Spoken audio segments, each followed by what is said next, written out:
রবীন্দ্রভারতী বিশ্ববিদ্যালয়ের টপার রাজ্যপালের কাছ থেকে স্বর্ণ পদক পেয়েছেন, তাকে নাকি এই দুর্নীতির জন্য তার চাকরি পর্যন্ত চলে যাচ্ছে। তিনি বলছেন যে আমি যে যোগ্য, আর কিভাবে প্রমাণ করব আমি যোগ্য। স্বর্ণ পদক প্রাপ্ত তিনি, দেখুন কি বলছেন।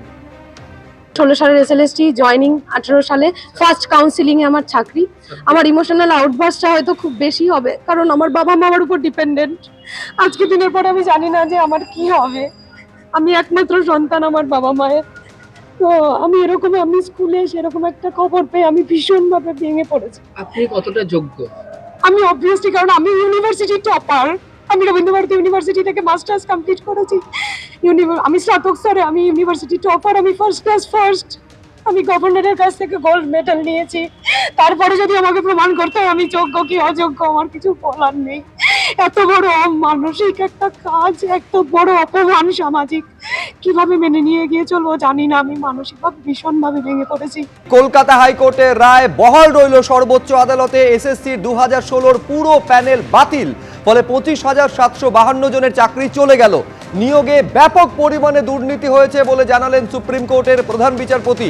তিনি আরো বলছেন, এখানে পুরো নিয়োগ প্রক্রিয়াটি কলঙ্কিত এবং সমাধানের বাইরে। বৃহত্তর পরিসরে জালিয়াতি হয়েছে এবং তা ধামাচাপা দেওয়ার চেষ্টা, আর তার ফলে নিয়োগ প্রক্রিয়ায় অপূরণীয়ভাবে কলুষিত হয়েছে। যে অবৈধ চাকরি প্রাপকদের শনাক্ত করা সম্ভব হয়েছে, তাদের বেতন ফেরত দিতে হবে।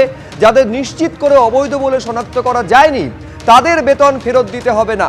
যারা অন্য সরকারি দপ্তরে কাজ করছিলেন, তারা আগের জায়গায় ফেরত যাওয়ার জন্য আবেদন জানাবেন এবং 3 মাসের মধ্যে পুনর্বহাল করতে হবে তাদের। বিশেষভাবে সক্ষম ব্যক্তিরা নতুন নিয়োগ প্রক্রিয়ায় অংশগ্রহণ করতে পারবেন এবং যতদিন না পর্যন্ত নতুন নিয়োগ প্রক্রিয়া শুরু হচ্ছে ততদিন পর্যন্ত তারা বেতন পাবেন। চাকরি থাকলো ক্যান্সার আক্রান্ত সোমা দাসের।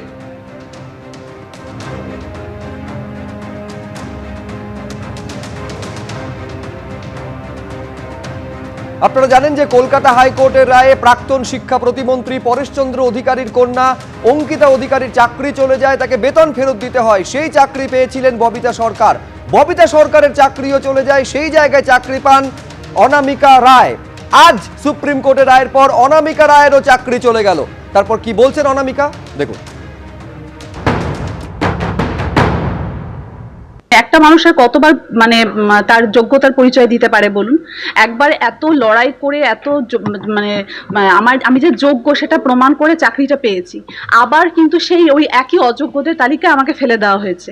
তো এর একটা মানুষের কতবার একটা কিছু, সব কিছুরই তো একটা বিরতি আছে। আজকে আমি 6 বছর 7 বছর আগে যেভাবে পড়াশোনা করে যেভাবে আমি চাকরি পেয়েছি বা যেই মার্কসগুলো পেয়েছি, সেটা যে আমি এখন পরীক্ষা দিয়ে সেই একই মার্কস পাবো, সেটা কি আমি বলতে পারবো? আজকে স্কুল সার্ভিস কমিশন যদি প্রথমে হাইকোর্টেই থাকাকালীন অবস্থায়, এই কেসটা হাইকোর্টে থাকাকালীন অবস্থায় যদি সঠিকভাবে তথ্যগুলো তুলে ধরতো, তাহলে আমার মনে হয় না যে এটা দেশের সুপ্রিম কোর্ট পর্যন্ত যেত এবং এতদূর জলটা গড়াতো। সুপ্রিম কোর্টের এই নির্দেশের পরে যেমনটা দেখা যাচ্ছে যে জেলার বহু স্কুল, বিশেষ করে যেখানে শিক্ষক শিক্ষিকার চাকরি বাতিল হয়েছে, এই মুহূর্তে ভগবান গোলাপ উচ্চ বিদ্যালয়ের ছবি আপনাদের সামনে তুলে ধরবো, যেখানে 21 জন শিক্ষিকার চাকরি বাতিল হয়েছে। ফলে অনিশ্চয়তার মুখে স্কুলের ভবিষ্যৎ। আমরা তো এখন মানসিকভাবে খুবই বিধ্বস্ত, আর কি বলবো, আমাদের ভবিষ্যৎটা একদমই অন্ধকারে। এরপরে কি হবে না হবে আমরা এখনো ভেবে উঠতেই পারছি না। সব থেকে বড় জিনিস যেটা, আমরা এই রায়টাতে আশাহত, সব থেকে বড় জিনিস যেটা, সেটা হচ্ছে আমরা আশাহত। আমরা এখনো ভেবে উঠতেই পারিনি আমরা কি করব বা কি করব না, এখনো ভাবনা চিন্তায় আসেইনি। অযোগ্য যদি হতাম তাহলে কি আর স্কুলে দাঁড়িয়ে থাকতাম আজকের দিনে? অন্তত মোট 17 দফায় দুর্নীতির কিন্তু একটা লিস্ট বেরিয়েছে। সেই যে দুর্নীতির লিস্ট, সেখানে কিন্তু এই যে আমাদের যে 21 জনকে দেখতে পাচ্ছেন, সেখানে কারোর নাম নেই। সুতরাং আমরা যোগ্য না অযোগ্য সেটা যেরকম আমরা জানি, সেরকম সুপ্রিম কোর্টের লিস্টও কিন্তু জানে আমরা যোগ্য না অযোগ্য। সুতরাং যোগ্য হয়েও যদি অযোগ্যদের মতনই সেম ট্রিটমেন্ট আমাদেরকে পেতে হয়, সেটা নিশ্চয়ই মেনে নেওয়ার মতন নয়। কিছুটা হলেও আমাদের মনে হয়তো আশা ছিল যে এই ধরনের কোনো রায় আসতে পারে না।